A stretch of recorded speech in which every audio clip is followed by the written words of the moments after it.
Yeah, you should wait. Hold on.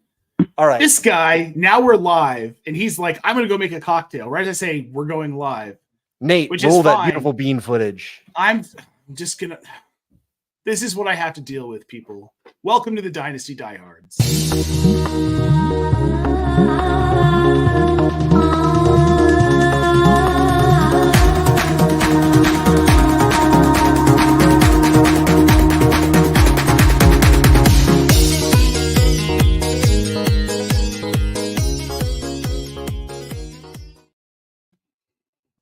Well, as with all things live, wildly unpredictable. I saw you backstage while the intro was rolling. Why didn't you just stick around? I liked it. Are you drinking SoCo? No, that's for animals. I'm drinking Jim Beam like a cultured motherfucker. Cheers, buddy. All right. Well, we're running a little late today, but yeah, we've got some fun for you. We've got Jamie already in the chat saying, yes, let's go. Indeed. Guys, we are heading towards week 10 of NFL football. Week 10. Can you believe we're 4 weeks away from the fantasy football playoffs, which whether you play redraft or dynasty format or best ball is exciting. It's the freaking playoffs. I sadly have been eliminated from playoff contention in Scott Fishbowl. I was pretty much eliminated by my wife 2 weeks ago. She beat me and I would have had to have went out to get in on wins because I'm not going to get in on points. But I'm happy to report she is representing. She is number one in our Scott Fishbowl division. Oh, hell she yeah. She locked in the playoffs the earliest you could lock them in. She was 13-1. She's 15-2 now. 15-3 now. So she's a force, man. Sounds like she could have taken a loss or two when she played against you, but that's collusion. So we don't do that, right? No. And dude, when we first started dating, we almost broke up over a game of Uno. That's how competitive my wife is. Okay. Needless to say, we have not played Uno since. Smart man. And you've been married for 15 years or something. 14. Okay. Together 17 as of a couple weeks ago. So that's a good, we have like 4 sets of Uno in this house. Our son tried to get us to play Uno it was a couple months ago. It's like, let's play this game. We're like, do you like having a mommy and a daddy? Yeah, you got to make a choice. So on weeks when Jen and I play each other in fantasy football, which happens quite a bit, we're in a lot of leagues together. Cool. We just don't talk about it. Fair. Smart man. Yeah. I mean, it's fine. I don't need to win that bad. Yeah. And speaking of winning, it's what have you? All right. So the word of the day is Pyrrhic victory. PYHRRIC, or it's PYRRHIC. It's one of those two. But a Pyrrhic victory is a victory where you win the battle and you lose the war, right? So you don't want to do that. You don't want to play that game with your wife. You don't want to play that game in your home and win a battle and lose the war. So yeah, you're right.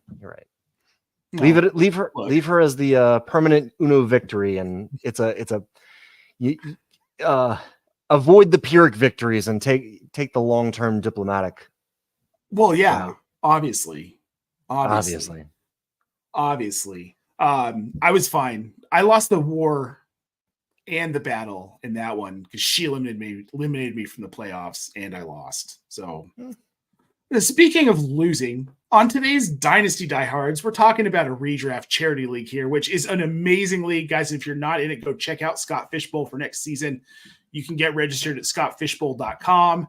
It'll be Scott Fishbowl 14, fantasycares.org. Enough about Scott Fishbowl, though. This is a Dynasty show here on razzball, and we're at the point in the season where you kind of know what your team is, right? For the most part. Yes, you should. Is it time to rebuild? Are you a contender? Are you a team that maybe just had some bad luck, had some injuries, and you're going to be okay next season? You know, you lost some games and you're out of the playoffs because you lost Justin Jefferson for 4 weeks. Or is it time to rebuild your team? It's not always easy to figure out. I'm going to give you guys an example here. Across 20 dynasty leagues, all but 3 of my teams are above 500. I brought to the show today my worst team, my absolute worst team. Brave man. 3-6. They're 3-6 though. So I can't be that upset with a 3-6 team, but changes need to be made. And guys, it's not always going to be the massive, like I'm trading everybody away for draft picks.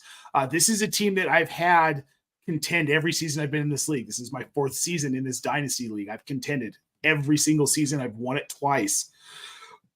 2 out of 4 years? I won it 2 out of 4 years. Oh, dude, then it's because I saw your team. You sent it to me, and I didn't want to break in and say anything rude, but if you won it 2 out of 4 times, I can say whatever I want. Great. This is going to be a fun episode. No, I've made moves. I don't typically make a ton of moves in season unless like I know that I can do something that will get my team into contention, which most of the time there's no surefire bets in any of this. You can take a stab at it. And if I feel like there's a stab worth taking, I'll do it. That said, this team just fell off a cliff this year.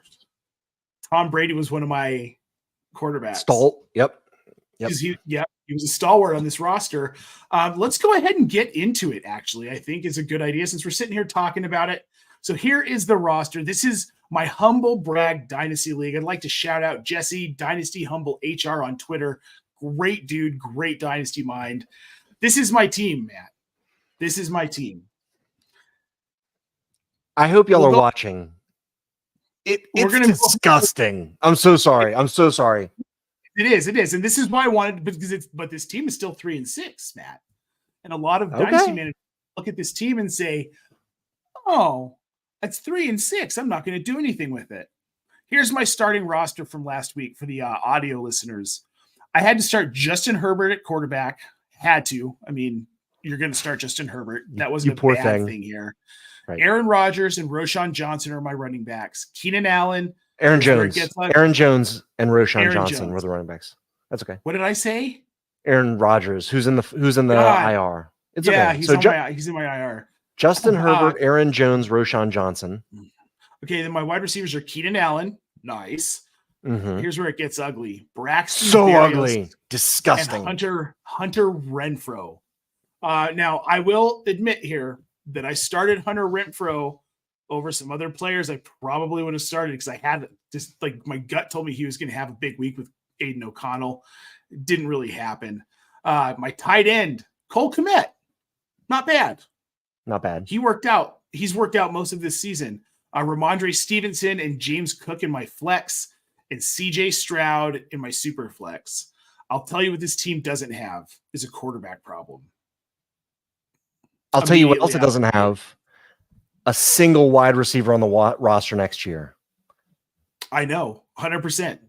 So now we're going to go through my bench pieces. We've got Jerick McKinnon, Darren Waller, Tyler Higbee, Christian Kirk, Dalton Schultz, Foster Moreau, Van Jefferson, JaMychal Hasty. Stop. He's already dead. Javonte Williams, Josh Palmer, John Mechie, Luke Musgrave, Parker Washington.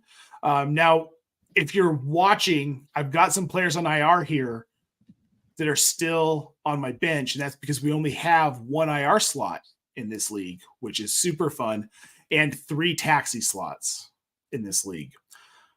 So I pulled Luke Musgrave from the taxi slot early in the season. I needed him. There was a week when I needed to start him. So he's off there. I've got an empty taxi spot. Aaron Rodgers currently sitting on my IR. And then I've got Eric Gray and Jeremy Rucker in my taxi. So there's my team. It's not pretty. It's not pretty at all. But it's not pretty at all.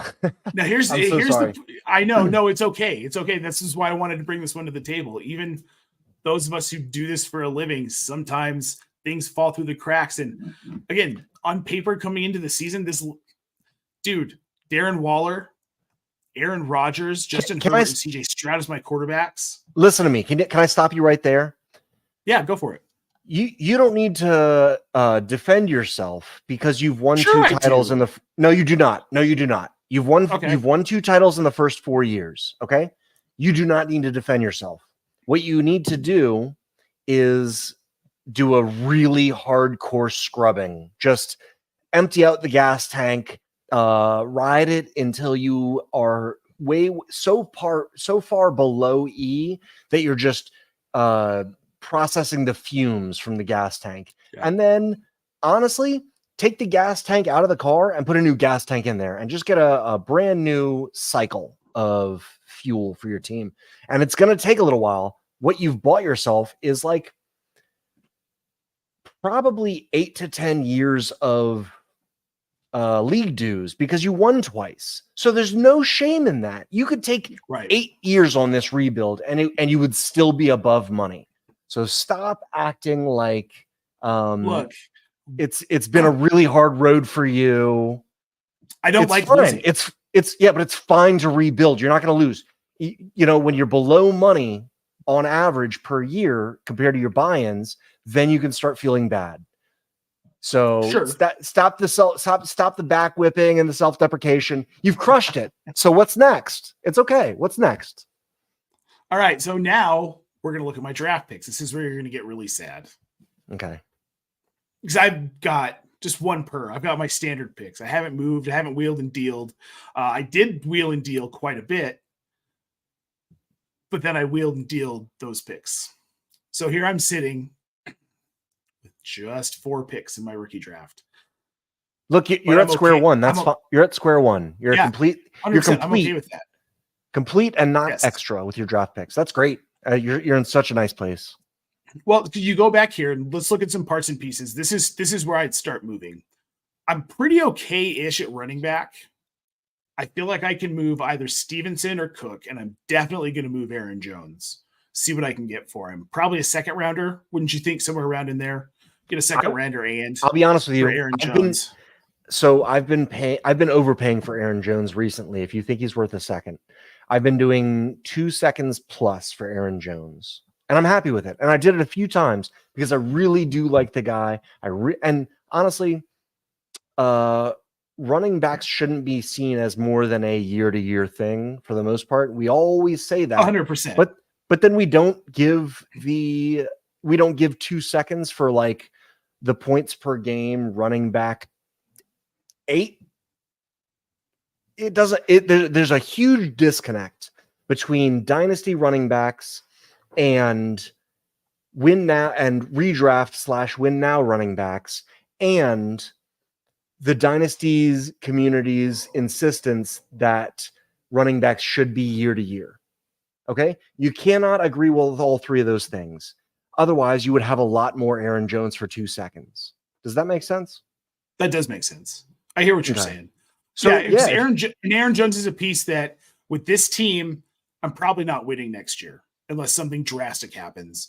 Dude, you're not winning next year. And what I would do next year, I would take all of there's a lot of Aaron Joneses on the rosters. There's one Keenan Allen because there's no more wide receivers, but there's so many. If you want to play the running backs in a year-to-year type of style, you have Ramondre, you have James Cook, and I want to say, and you have Javonte Williams. So if you really want to rebuild, I would use those 4 pieces. And between Aaron Jones should be worth 2 seconds. Ramondre Stevenson, probably 2 seconds plus because he's really performed well. And, you can lie about his age because more than 1 year away doesn't matter. James Cook, I would take 2 seconds and run in a heartbeat if I could get 2 seconds for him. And then Javonte, he's probably worth a late first or 2 seconds plus. And if you want to I wouldn't take less than a late first. Okay. And that's totally fair. Period. That's totally fair. You know what? Yeah. You could probably I know how much you love Zay Flowers. You could probably do some kind of a Javonte for Zay plus a second swap. And then you get your second and you get your cornerstone starter. And I like what you just said. Oh, go on. Go on. Yes, go on. A lot of people focus on getting draft picks and rebuild.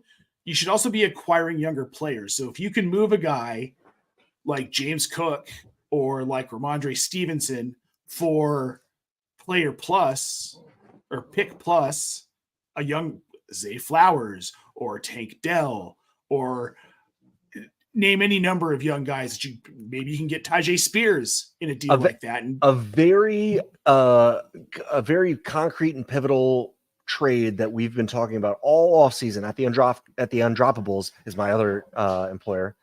Quiet down, dogs. Another trade that we've been talking about is that Jax Falcone traded away J.K. Dobbins for Rachaad White and a second. Rachaad White is crushing it right now. But if you can keep on doing that, if you can, pivot off of Ramondre Stevenson for the next Rachaad White and a second, or that type of thing, you should just always be ready to do that, especially since you have no floor. Like, there is no rock bottom for you as far as running backs because you're rebuilding. So just take whatever you can get and freaking get out of the house with it. So, some backs that I kind of want. I want to stash, and you'll notice I have 2 empty bench spots in this team, and I'm not rushing to fill them with crap from waivers. I'm fine with them being empty. Cool. Dude, I've got 3 million bench spots, right? I've got 20 bench spots. I don't need them all. Got 16 bench spots. I don't need them all. You're wasting a couple on Van Jefferson and John Mechie and Foster Moreau. So yeah, you've got you've got even more than you're showing. Right, exactly. I want to look for guys like Tank Bigsby, for instance, because there is a chance that if he gets a shot at getting a full workload, Tank Bigsby could be very, very good in that Jacksonville offense. Elijah Mitchell is another one, right? There's a few guys like that where they're the next guy up. I struggle with Elijah Mitchell because we have seen that if it's not CMC, it's an RBBC in San Francisco. Fair. So what am I willing to pay for Elijah Mitchell? If he's not a toss-in on a deal, I'm probably not going to acquire him. So here's what I'm looking at with your team. Because you already have Jordan Mason. No, you don't. You have Jermichael Hasty, not Jordan Mason. I'm sorry. Okay. Right. But if you could get him as a throw-in as being worth a third right now, let's say Jerick McKinnon. Let's say you could get rid of Jerick McKinnon real quick because you're rebuilding and get Elijah Mitchell back. Right? It's fair. Somebody might want to do it. 50. Somebody might want to, but I would want more out of Jerick McKinnon simply because we know what he does late in the season. I'm shopping Jerick McKinnon to a contender that has a running back or a flex problem. So here's the thing. Jerick McKinnon, I don't know if he'll ever be worth the second again. But you can get rid of him. But you can get rid of him now and get Elijah Mitchell straight up. And if CMC gets hurt, you're getting a second for Elijah Mitchell. Probably that day, either from the CMC manager or from one of the other 4 heavy contenders in the league. So I like Elijah Mitchell type players, Tank Bigsby type players. Sure. But then here's my problem with Eli Mitchell is it, like I said, when CMC's down, he turns into a running back by committee. Is it going to be Elijah Mitchell or is it going to be Jordan Mason? We don't know. And because of that uncertainty, and if CMC stays healthy, there's no value to Elijah Mitchell in that offense from a fantasy perspective. So there's something I want to. Okay, then I'm holding on to dead weight, right? Whereas Jerick McKinnon, hold on. Go ahead. Jerick McKinnon has a big week 12, week 13. All of a sudden, Jerick McKinnon's going for a second to a contender. I don't think he's ever going to be worth a second to a contender. Never, ever, ever. He will be worth a second to a contender if he starts to go back to doing what he did at the end of last season, where he just becomes a terror for Kansas City. Dude, would you pay a second to win your fantasy championship, to win your league? Wouldn't. I watched what he did last year, which was very, very ceiling, and I wouldn't have paid a second for him last year either. Really? There's no point that I would have felt confident enough going into the playoffs that I would have said, Jerick McKinnon is my guy. There's just too many Ramondres out there. There's too many Ramondres out there that I would say, you know what? Let me give you 2 seconds. And instead of 1 second for Jerick McKinnon, let me give you 2 seconds for David Montgomery. Let me give you 2 seconds for Ramondre Stevenson. I want the player in the more.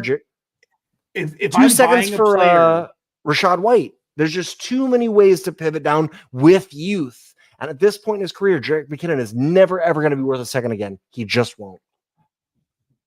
Okay. I disagrei. Okay. That's fine. And I also think it depends on your league. Okay, fair enough. But so I also want to use this.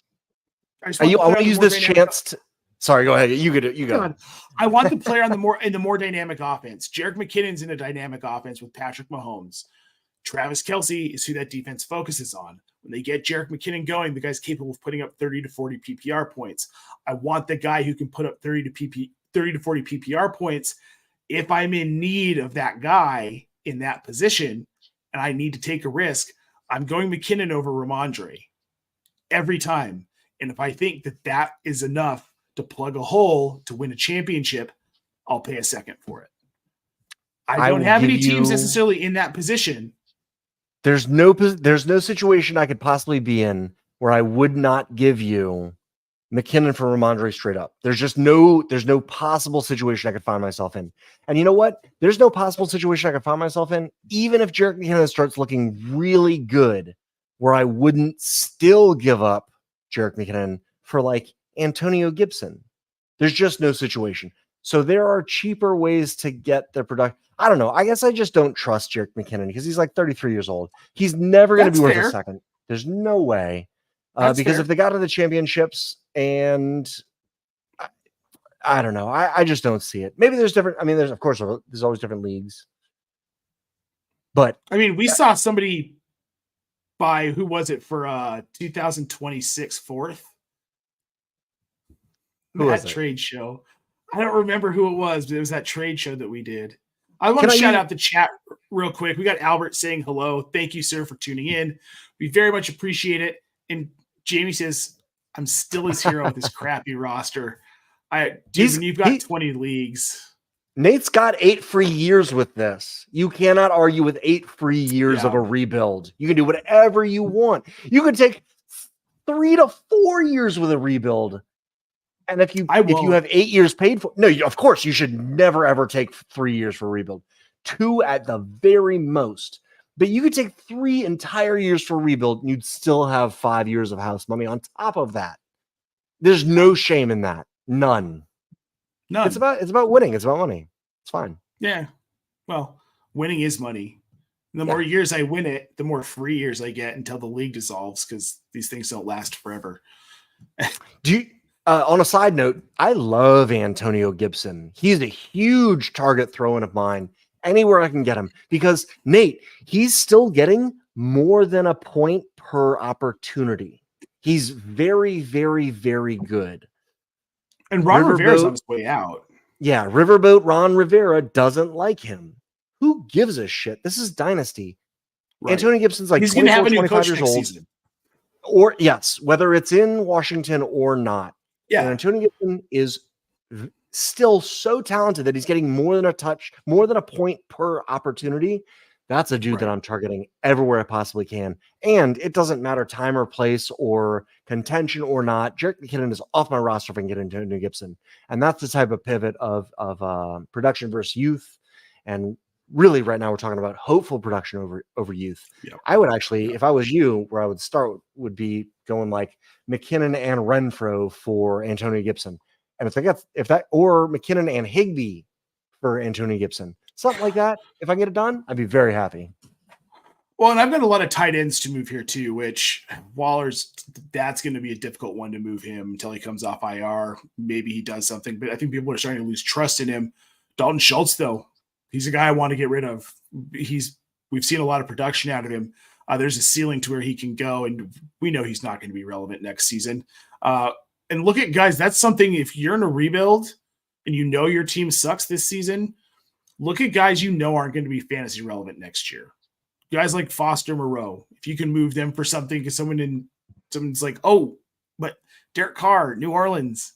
I know he's behind Jimmy Graham, but Foster Moreau, Dwan Johnson, Braxton Berrios has shown some value in that fast offense. You might be able to get a fourth for him. I mean, even Roshan Johnson is a guy I might consider moving, even though I'm so incredibly thin at running back, just because there's value, and I don't know how much value there's going to be moving forward. We don't know who the staff's going to be in Chicago next year. Don't think it's going to be Eberflus, especially after that joke of a press conference today. And sometimes you just have to blow it up. Like I know who my cornerstones are. CJ Stroud. Justin Herbert. I'd move Herbert. Well, then you should be ready to move Stroud too, because Stroud is hot on the market right now. I understand that. but I want to hold on to Stroud. Let me ask you this: if you had the same price, if you had the same trade coming in for both, which one would you want to get rid of? Herbert. Ooh, you got Stroud above Herbert in Dynasty? That's fun. Cool, man. Hell yeah. Yeah, and I can't, dude, we get a full off season together this year. We got like 3 weeks, I feel like, of off season. Oh, Jamie in the chat here, because here, going back to the days when I was on this show with Mr. John Helmkamp, shout out John. I brought Roshan Johnson to the table, and I was pounding the drum for this kid. Knew he was going to be a stud, and I still do think he will be. But in this rebuild economy, I got to move him because I know I can get value for him, and he's not a sure thing. CJ Stroud, Justin Herbert, it's going to take a lot for me to move Herbert, but I would be willing to move him. I mean, realistically, everybody has a price. I mean, if somebody comes to the table with, well, I'll give you Patrick Mahomes, Justin Fields, and a first for CJ Stroud, I would say, okay. Well, come on. Nobody's doing that. That's ridiculous. Take away Mahomes. No. Fields, is it an earlier, mid, or late first? Fields and Stroud are. I would just try to profit and move one for the other. I don't. At that point, when the players are that close, I would rather just play as the house, as the casino, and let other people be smarter than me and take the vig. You know. So if they think one is worth a little bit more than the other, then you just do whatever gets you more. I get it. Guys, thanks so much for tuning in to the Dynasty Diehards. Here as we truck towards week 10 of NFL football. Make sure you like and subscribe this video. We're going to start this over, Matt. Yeah, let's do it. Make sure we're starting the whole show over, guys. Are you ready? No, make sure you like and subscribe. Make sure you follow us on your favorite podcast platform. We're going to be here for you every single week, in season, off season, to help guide your Dynasty Fantasy Football rosters. I'm Nate Polvogt, at Nate Polvogt on Twitter. This is my co-host, Matt Chester, at FFMadchester on Twitter. It has been a blast, friends. We appreciate you so much, and we'll see you next week.